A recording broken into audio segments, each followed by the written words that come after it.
Hello, everybody. Miss Debbie here. I'm so glad to be here with you tonight, and I am looking forward in a few weeks that I will be able to share an outside on the lawn story time. Fingers crossed, cross my heart and hope it doesn't rain. That it doesn't rain when we have our outdoor pajama story time. So that's something to look forward to. But in the meantime, I still love to tell you stories while you're all snuggled into Lily White's party. And I have some great stories tonight. And in fact, I love these books so much, I don't even care about singing my songs. But let's see what we can accomplish in our time together tonight, okay? So let's start. Hello, everybody. How are you? How are you? How are you? Hello, everybody. How are you? How are you today? Well, I'm fine, thank you. Thank you. How are you? You say I'm fine. Let's practice our manners with our fingers, okay? Our little finger puppet pals. All right, so you make your fists, a fist, closed hand, and put them in your lap and ask the question. Where is Thumpkin? Where is Thumpkin? Here I am, here I am. How are you today, sir? Very well, I thank you. Run away, run away. Where is Pointer? Where is Pointer? Here I am, here I am. How are you today, sir? Very well, I thank you. Run away, run away. So it's also polite when you're greeting each other to say sir or ma'am or the person's name. Um, those are very formal ways, I guess, instead of just saying, "Hey, how are you?" So our next finger is tall lady. I like to think of her as a very regal princess, and when I think about her, I think she shouldn't run away. She should just stride away, holding her head up high and her crown on top of her head. Where is tall lady? Where is tall lady? Here I am. Here I am. How are you today, ma'am? Very well, I thank you. Stride away, stride away. Where is Ring Man? Where is Ring Man? Here I am. Here I am. How are you today, sir? Very well, I thank you. Run away, run away. Now, the ring finger, it said the ring finger has a blood vein that goes right to the heart. And that is why people wear their wedding ring on the finger, because that's symbol of love, and it goes right to the heart. That's what they say. That's just from the olden days. Our last finger is Pinky. Pinky is a little kid. Where is Pinky? Where is Pinky? Here I am. Here I am. How are you today, dude? Very well, I thank you. Run away. Run away. All right. Let's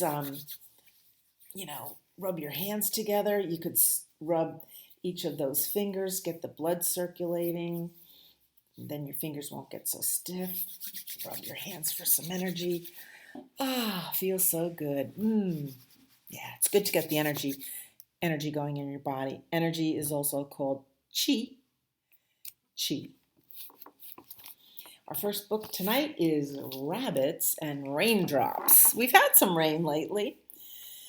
Rain in the spring brings green grass and lots of flowers and leaves on the trees. Don't you think the leaves have been taking an awfully long time to grow on these trees? I just can't wait till there's a big canopy. You see that tree behind me? I want leaves like that in my yard. Rabbits and Raindrops by Jim Arnosky. Jim Arnosky is a very prolific writer. He writes a lot of books, nature books. in even chapter books. And I enjoy his writing. If you have any older brothers or sisters, they might enjoy some of the adventure stories that Jim Arnosky writes. I do. A book can take you anywhere. One of his adventure stories took me to the Everglades in Florida, and I love the Everglades, even though I'm very afraid of crocodiles and alligators. Aw, look at the little bunnies in their nest. Have you seen little bunnies? I've seen some big fat mama bunnies hanging around, but I haven't seen any little bunnies yet. Mother Rabbit sits by her nest under a hedge at the edge of a green lawn.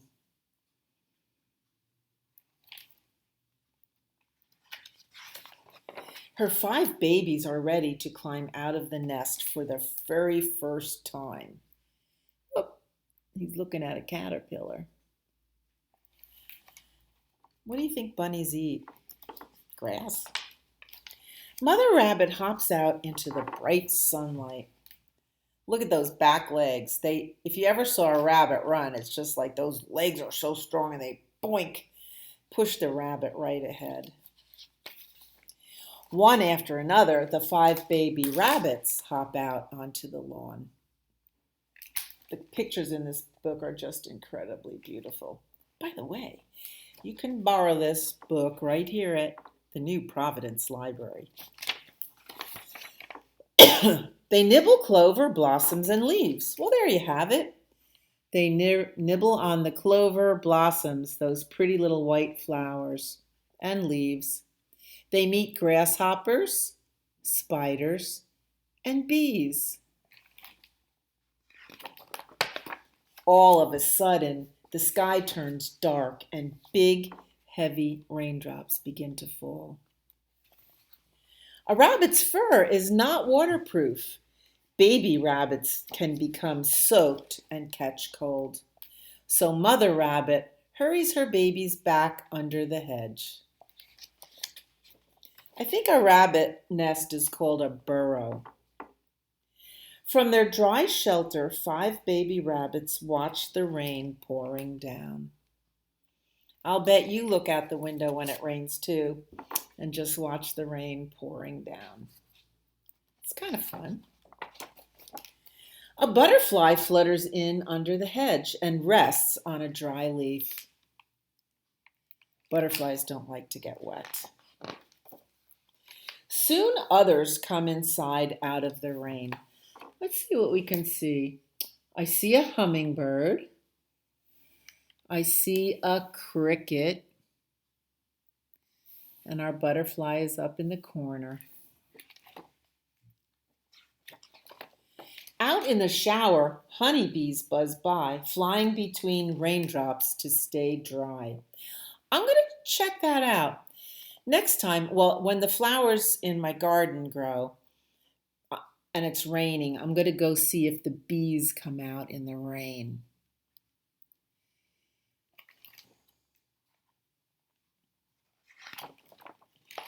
Suddenly, the shower ends, and the last few raindrops splatter down. Oh, a raindrop splattered on the turtle's shell. Have you seen turtles lately? They're around. All together, the rabbits hop out onto the lawn. A boing, boing, boing. Isn't that cute? I hope you see some baby rabbits. And they taste the wet grass and play rabbit tag in the sun. Oh, look, there's a rainbow. And the bee is now on a dandelion. And here's another dandelion. People eat dandelions. They eat the leaves. And they make tea out of the leaves. They make salad out of the leaves. I don't know about the flowers, but I love to smell them. They're so soft on your nose. And here's a picture of a clover, a pink clover. We saw white clovers before. So the end. I love this book, Rabbits and Raindrops by Jim Arnosky. Right here you can get it. Ask for it at the library. So let's sing our happy song. Skidamarinka dinka dink, skidamarinka doo. I love you. Skidamarinka dinka dink, skidamarinka doo. I love you. Sign language. I love you in the morning and in the afternoon. I love you in the evening and underneath the moon. Oh, skidamarinka dinka dink, skidamarinka doo. I love you. Cha cha cha. If you want to sing a song, a short song that you can sing without it going flat, just sing cha cha cha. Sing I love you. Cha cha cha. I have to share this story with you.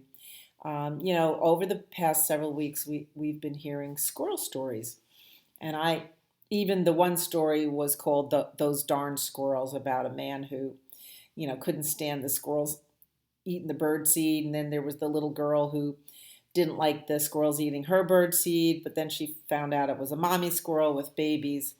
So, and I think I might have shared that there was a squirrel nest in my big oak tree. And I went to look at it closely to see if the hole in the oak tree actually had a nest for the squirrels.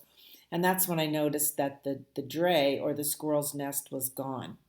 And actually it was on the ground. It was just dried up leaves, so old they just flaked apart and fell out of the tree. And then I didn't see the squirrels. 5 squirrels used to live in my yard and eat that bird seed and terrorize my dog too. But I didn't see those squirrels again. So just a couple of days ago, I saw 3 squirrels, and I think they were babies or kids, children squirrels. And they would be running around, and that, okay, they'd go away. And then yesterday, there was a little squirrel up in the tree where the nest used to be, and he was crying. He was just like, and I'm like, what? This little squirrel is lost. I felt so bad. So I had some nice bird seed that had peanuts in it and raisins and sunflower seeds, things that the squirrels would like. So I put them underneath the tree where the nest used to be, and this morning I saw him eating. So I felt bad because I didn't want those squirrels in my yard, but I felt bad. I couldn't be unkind about it. I had to do the right thing. Anyway, I'm happy the squirrels are back. The rooster who lost his crow. Now, isn't that a funny thing? A crow is the sound a rooster makes. But a crow is also a blackbird, which goes caw, caw. So there's the funny language of ours. Crow can be one thing and it can be another thing as well. Maybe you can think of some words that also have different meanings. In this book, you can also find at the New Providence Memorial Library. Wendy Cheyette Lewison wrote the story, and Thor Wickstrom illustrated it. The Rooster Who Lost His Crow. This is kind of a fun story. I liked it. And there's the farm at night. You can see the barn. The animals sleep in the barn, and the farmer sleeps in the farmhouse. And the moon hangs in the sky. Every morning, just as night was giving way to day, and just as the orange sun was peeking over the chicken coop, Rooster hurried out into the farmyard. All right, there's the sun coming up over the hill right there, and that's how the sun comes up. If you ever get up that early and you start to see that orange glow, just wait, because it comes up pretty fast. Boop! Looks like an egg yolk. Boop!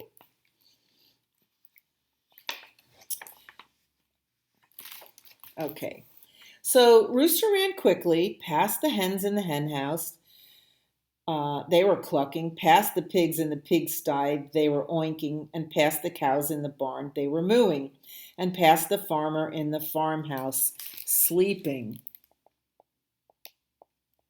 There's the farmer sleeping. When he reached the old wooden fence, he flew up to the highest post where he settled his feathers, took a deep breath, threw back his head, and crowed, cock-a-doodle-doo! And there he is, sitting on the old fence. The farmer opened one eye. Cock-a-doodle-doo, crowed Rooster again. The farmer opened the other eye. Guess it's time to wake up, he said. He dressed in his overalls and pulled on his boots. Then out he went to gather the eggs, feed the pigs, and milk the cows. And all was right with the world.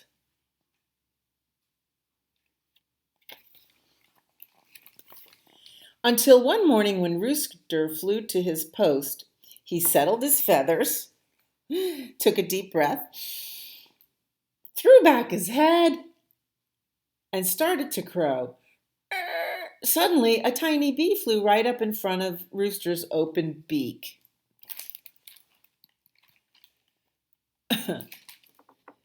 Bzzz, scaring the cock-a-doodle-doo right out of him. So here he's going to go. He's ready to go. Bee! He shouldn't have been afraid of a bee unless he was in danger of swallowing it. That's a different story.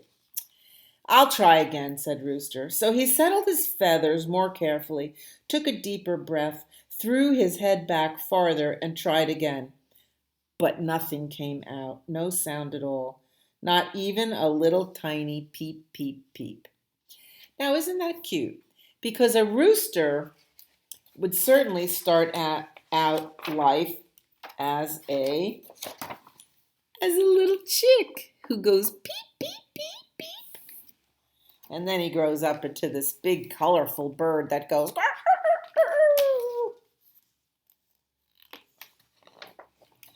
The hens clucked. Where is the farmer to gather our eggs? The pigs oinked. Where is the farmer to give us our breakfast? The cows mooed. Where is the farmer to milk us? And Rooster cried, Where is my cock-a-doodle-doo? Maybe it's stuck down there, clucked the hens, pointing to Rooster's throat. So Rooster opened his mouth wide, and all the hens looked down his throat. But no cock-a-doodle was there. Maybe it's somewhere in the grass, oinked the pigs. So Rooster pecked around in the grass with his beak, and the pigs sniffed around in the grass with their snouts. But no cock-a-doodle-doo was in the grass. Maybe it went home, mooed the cows. So Rooster ran all the way home, but no cock-a-doodle-doo was there. Yeah, there's a funny expression that goes, when the cows come home. Well, the cows always come home. At 4 o'clock in the afternoon, they come home and they want to be milked. Twice a day, cows get milked. It's gone! I've lost my cock-a-doodle-doo, cried Rooster. I must find it or the farmer won't know what time to wake up. So Rooster searched all over the farm. He looked in the shed. A tractor was in the shed, but no cock-a-doodle-doo. He looked in the pond. Some ducks were swimming in the pond, but no cock-a-doodle-doo. He looked behind a haystack. A pitchfork was behind the haystack, but no cock-a-doodle-doo. He looked in the cornfield. A mouse was hiding in the cornfield, but no cock-a-doodle-doo. He looked and looked, but his cock-a-doodle-doo did not seem to be anywhere. Rooster did not know what else to do, so he stood on a rusty milk bucket looking sad. Suddenly, Rooster heard a great peeping and squawking. It was coming from the chicken coop. What could be the matter? Rooster stopped thinking about his cock-a-doodle-doo. He ran over and peeked in the chicken coop window. In one corner of the coop, the tiny yellow chicks were all huddled together. In another corner, sneaking closer and closer to them, was a big old fox. Ooh. In an instant, Rooster flew into the coop. He planted himself right down between the frightened chicks and the old fox. Then he fluffed up his feathers so that he looked big and mean, took a deep breath, and threw back his head. "Cock-a-doodle-doo!" crowed Rooster. It was the loudest cock-a-doodle-doo Rooster had ever crowed. It was also the loudest cock-a-doodle-doo the fox had ever heard, and he didn't wait around for the farmer to come running, but skedaddled out of that chicken coop as fast as he could go. The people who live behind me have a chicken coop, and yeah, the fox visits it. Sometimes, or one time, the fox got some chickens. But now they have a bigger, stronger chicken coop. "I found it," cried Rooster. "My cock-a-doodle-doo was right here in the chicken coop." Everyone agreed that the bee had indeed scared the cock-a-doodle-doo into the chicken coop. As for the farmer, when he heard that very loud cock-a-doodle-doo, he opened both his eyes at once. "Guess it's time to wake up," he said. He dressed in his overalls and pulled on his boots. Then out he went to gather the eggs, feed the pigs, and milk the cows. And all was right with the world. The end. It's lovely to hear roosters in the morning. One time I was in Mexico in the jungle village, and I loved hearing the roosters. Just walked all around the chickens, and the roosters cock-a-doodle-dooed, beginning at 3 a.m. Thank you very much. It was all good. So let's see. Okay, we have time for another story, and then maybe a song or two. Okay. So I like this book. It's called What Will Grow. Look at how beautiful these pictures are, by Jennifer Ward. And Susie Garimani drew these beautiful pictures. So this is a story about a garden. Last week we heard about Oliver and his grandpa. Oliver was learning how to eat vegetables from the garden that his grandpa had. And in this book, we're going to learn about the garden in the order that the vegetables grow in. What will grow? And here's a picture of some ladybugs on the leaves. I think ladybugs are okay in the garden. They eat bad things, or bad bugs. Rolly round, rain-soaked ground. What will grow? So what grows first in the garden but peas? And you could see peas in a pod. That's how they grow. Lots of little peas in a pod. And the pea seeds are peas. I guess if you dry the pea out, you can plant it, and then your peas will grow. Peas are the first thing to grow. Seed sow in a row. What will grow? Little tiny seeds in a row. What will grow from little tiny seeds in a row? Lettuce. Lettuce is also a cool weather crop. It grows in the spring when the weather is cool and sometimes rainy. Doesn't like hot July weather. It gets very bitter. Lettuce. Shiny, brown, bumpy crown. So you can see the squirrel. And what do squirrels like to eat? Acorns. Acorns are the seeds of an oak tree, and they have that bumpy little crown, and the bottom of it is the nut. And people can eat these acorns too. I think the Native Americans would eat them. So what grows out of an acorn? You're right, an oak tree. And here's the squirrels. They live in the oak tree. I don't see a nest up there, so they must live in the hollow inside the tree. Fluffy white taking flight. What will grow?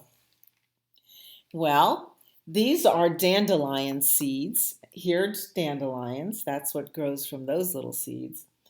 And after the flower blooms, it turns into this white little fluff thing.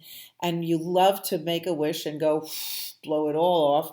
And then they have little teeny tiny black seeds that are on these little white parachutes. And again, I love dandelions. They're so soft when you put them up to your nose. Very tiny, then oh so viney. So tiny, tiny seeds turn into, these are cherry tomatoes, looks like. Tomatoes grow on a vine. That shows a fox, looks like a fox eating a tomato. For sure, chipmunks eat tomatoes. Unfortunately for my garden. Stripy black crunchy snack. So this is this bird is probably an oriole, maybe a goldfinch. I'm not so sure about my birds. But the crunchy snack are sunflower seeds. And what will grow from sunflower seeds? Sunflowers, of course. Soft, hairy on the prairie.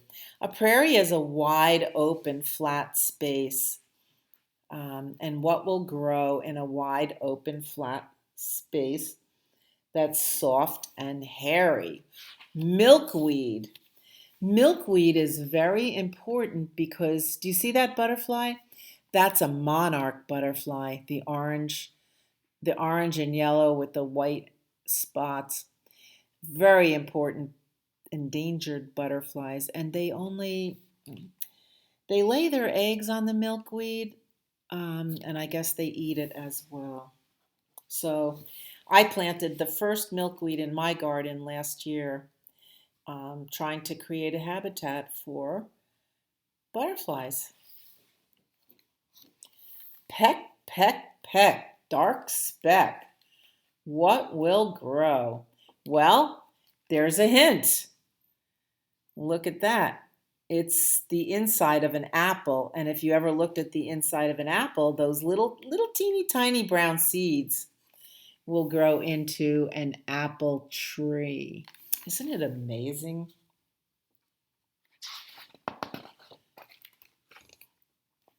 Oval, flat, soon fat. What will grow? So these kind of seeds, those are pumpkin seeds. And people like to eat pumpkin seeds, toast them in the oven, put a little salt on them, but we like to grow them into pumpkins so we can make pumpkin pie and other things out of pumpkin. My dog likes to eat squashed pumpkin. Flowery fruit, orange root. So here's little seeds, and here's the orange root with this big leafy, soft leafy top. What will grow? You're right, carrots.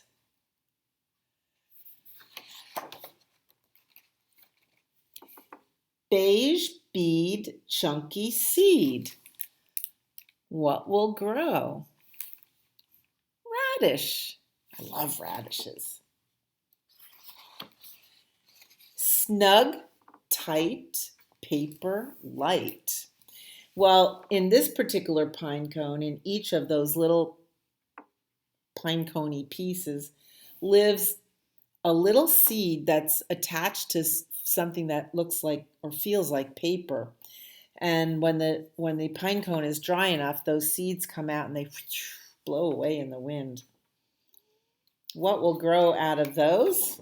Oh yes, a beautiful pine tree.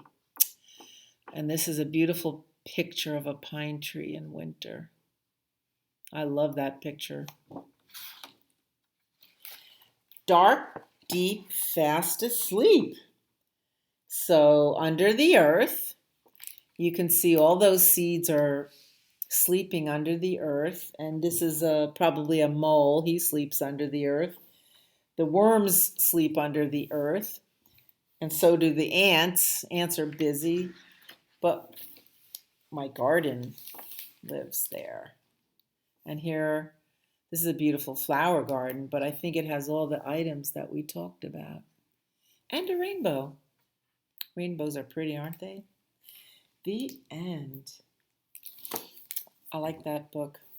And you can ask for it because Miss Sam is going to buy it for the library.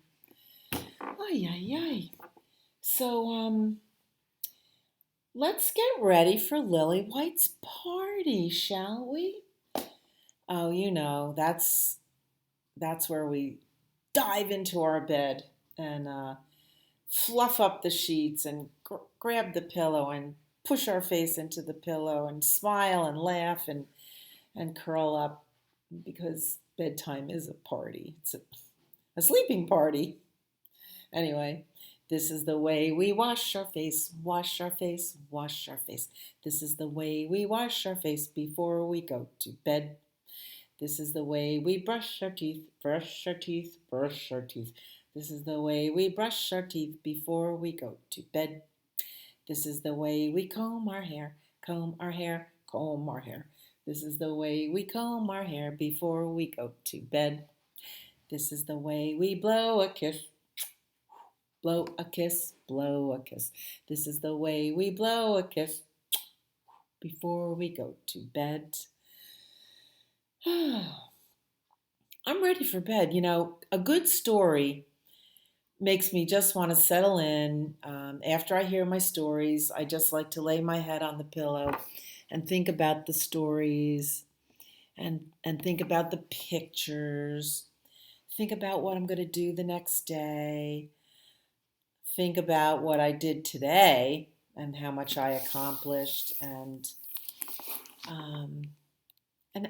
wait for sweet dreams. That's all you can do. Bedtime is a good time, and I hope you're not afraid to go to bed. But bedtime is a nice time, and stories make it so much nicer. All right. So, The Wolf's Chicken Stew by Kiko Kaza. I love this book. It's an old book, but I love, love, love it. So, everybody loves chicken stew. Or every fox and wolf. Some people don't eat chicken or meat. And some people do. There once lived a wolf who loved to eat more than anything else in the world. As soon as he finished one meal, he began to think of the next. That's funny. I think it's a man thing, a guy thing. One day, the wolf got a terrible craving for chicken stew. All day long, he walked across the forest in search of a delicious chicken. Finally, he spotted one. Ah, she is just perfect for my stew, he thought. The wolf crept closer, but just as he was about to grab his prey, he had another idea. If there were just some way to fatten this bird a little more, he thought, there would be all the more stew for me. So the wolf ran home to his kitchen and he began to cook. Now, isn't this the funniest picture? He's holding open the recipe book with his foot while he stirs the batter. And look he's whistling. I love this book. Well, first he made 100 scrumptious pancakes. Then, late at night, he left them on the chicken's porch. Eat well, my pretty chicken, he cried. Get nice and fat for my stew. The next night he brought 100 scrumptious donuts. "Eat well, my pretty chicken," he cried. "Get nice and fat for my stew." And on the next night he brought a scrumptious cake weighing 100 pounds. "Eat well, my pretty chicken," he cried. "Get nice and fat for my stew." At last all was ready. This was the night he was waiting for. He put a large stew pot on the fire and set out joyfully to find his dinner. "That chicken must be as fat as a balloon by now," he thought. "Let's see." But as he peeked into the chicken's house, the door opened suddenly and the chicken screeched, "Oh, so it was you, Mr. Wolf." "Children, children, look! The pancakes and the donuts and that scrumptious cake. They weren't from Santa Claus. All those presents were from Uncle Wolfie." The baby chicks jumped all over the wolf and gave him 100 kisses. "Oh, thank you, Uncle Wolfie. You're the best cook in the world." Uncle Wolf didn't have chicken stew that night, but Mrs. Chicken fixed him a nice dinner anyway. "Aw, shucks," he thought as he walked home. "Maybe tomorrow I'll bake the little critters 100 scrumptious cookies." And he did. The end. Don't you love that story? It's one of my favorites. I have a lot of favorites, and I hope you know I only read my favorites. I am not going to read some dumb old boring book. Okay. So, and you know why? This is why. Because you are my sunshine, and I don't want to make it a cloudy day over my sunshine. You are my sunshine, my only sunshine. You make me happy when skies are gray. You'll never know, dear, how much I love you. Please don't take my sunshine away. I love you. Good night. Sweet dreams. Thank you for sharing this time with me, and I look forward to seeing you again. Bye.